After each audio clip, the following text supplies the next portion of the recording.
half. Should have won it 10-0. Should have won the game 22-20. Yeah. Obviously, we're about to talk about Doug Peterson and that blunder in the nightcap, but I thought that Jalen Hurts would win that game, and he would have won that game if he had been given a chance to win it in the fourth quarter. So all I know is that my head coach stood over there like a boob, like a dolt, like McSleepy. That's who he is. He's Mike McSleepy. He just stood over there, and you know what? I'm ready to conclude you've been right all along. He is just an overrated product of Aaron Rodgers. Again, the two of them went together to a Super Bowl 10 years ago. Now we're about to find out if Aaron Rodgers can get back to a Super Bowl, which I have grave doubts about. So let me ask you a question. Who's looked better apart? Who's looked better apart? Who's looked the best of the two, McCarthy or Rodgers? Well, last year they were apart. And obviously, Aaron Rodgers was terrible last year. He sure would like to be terrible again, 13-3, and make it to the NFC Championship game. This time, he's 13, isn't he 13-3 and #1 seed? But he looked terrible. But anyway, Skip, this should. I'm trying to figure out. I've missed something. Let's go back. This is the 6th time since Tony Romo was the starter that going into Week 16, they had something to play for, and they lost. 2011, 12, and 13. I don't care about Hold on, Skip. I just don't care. I know you don't. You lost, Skip. Let me talk. Tony Romo's not there anymore. The fact of the matter is, coming into Week 17 with something to play for, the Cowboys bumped. The Cowboys are in a terrible division, and they lost. And you see that because for the last 3 weeks, you come out here, how about them Cowboys? And it's my turn to close. In the second half, my team played exactly the way it had for 3 straight weeks. It dominated the game. It looked like the best team in the NFC least. It was there. Your team dominated the game, and they still got outgained. Your team ran more plays, had to possess the ball longer, and you still got outgained the yardage. So what did you do? 46 plays to 23 plays in the second half, and my fool of a head coach just stands over there with his hands in his pocket and doesn't challenge a play that turns the whole game around. Plays don't win you game. Points win you game. How many points did you score? Did you have more than 24? All right, now let's go back to the flashpoint of the first half. Let's go back to what happened early in the game, because all of a sudden, Andy Dalton, who got off to a horrendous start, he looked overmatched, overwhelmed, like the stage was too big for him. It was rainy. It was snowy. It was, and again, it's not like he hasn't played in that kind of weather in Cincinnati or Fort Worth, Texas. And or Pittsburgh or Baltimore. He threw a really nice swing pass, a lead swing pass to Ezekiel Elliott, if we could see this.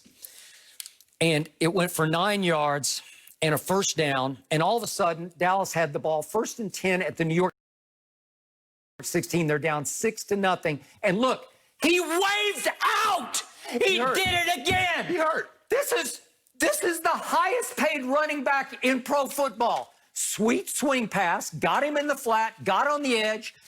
First down, 1st and 10 at the 16. This is where your bell cow back, your lead back, the highest paid back in football says, feed me. This is where you see this. This is where you give it to Zeke and give it to Zeke and you give it to Zeke again. And he just ramrods it up the middle and bullies and punishes the Giants defense and takes it home. And all of a sudden, you're ahead 7-6. It would have changed the whole momentum and the whole texture and feeling of the first half. And what happened? He's over there waving out.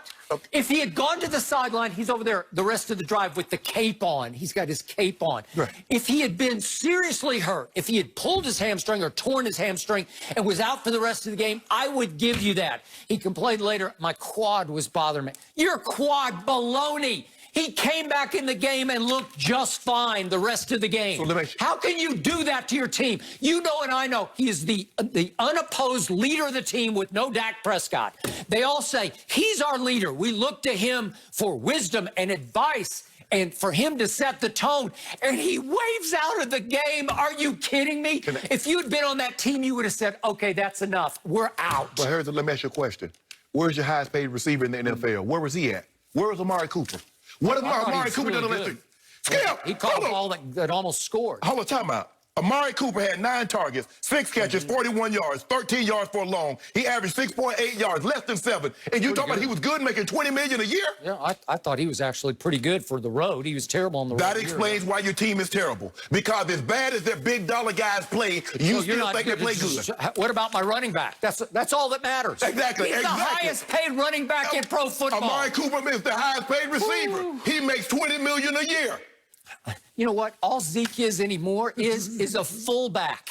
He can get 1 yard when there's no hole, but he can't get 8 or 9 yards when there's half a hole. That's the problem. Can I ask you a question? And in spite of all that, in spite of Ezekiel Elliott quitting, shutting it down on them in the first half, in spite of a defensive coordinator who was a disaster this year, in spite of a head coach who stands over there like a bullfrog on a lily pad, in spite of all that, my team played a tremendous second half, dominated the game, and should have won the game 22-20. Hold on. The very thing that you criticized Jason Garrett for the last 3 years, his team does not come out with any emotion. They do nothing in the first half, and all you do is come hype and talk about the second half. Okay, they dominated the second half, but still got outgained, Skip. How is that possible? Well, because of the first half, obviously. Okay, then. And would you believe that the new Packers head coach, Matt LaFleur, would you believe he challenged the opening kickoff yesterday at Chicago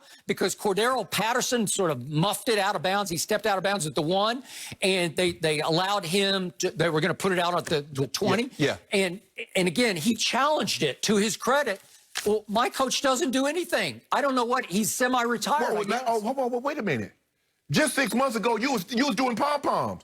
You was, we got a made man. Well, we got Mike McCarthy. I did. Get on 8, Jason Garrett out of here. Now look at you. Yeah. You're singing the same tune because guess what? You're in the same situation. But at some point in time, you change coaches. You change defensive coordinators. At some point in time, Skip Bayless, you're going to hold these players accountable. And not just Zeke Elliott. Amari Cooper, again, was a no-show in a big moment. Remember last year in Philly? What did they do, Skip, to him in Philly last year? What happened with the Jets? What happened in New Orleans? There's a reoccurring theme here. You got C.D. Lamb. He did it to you again, Skip. He dropped another one, another one. I told you. He dropped one big ball late in the game. I will give you that. If we could see it, I want to be objective about this, but on second goal after the sack.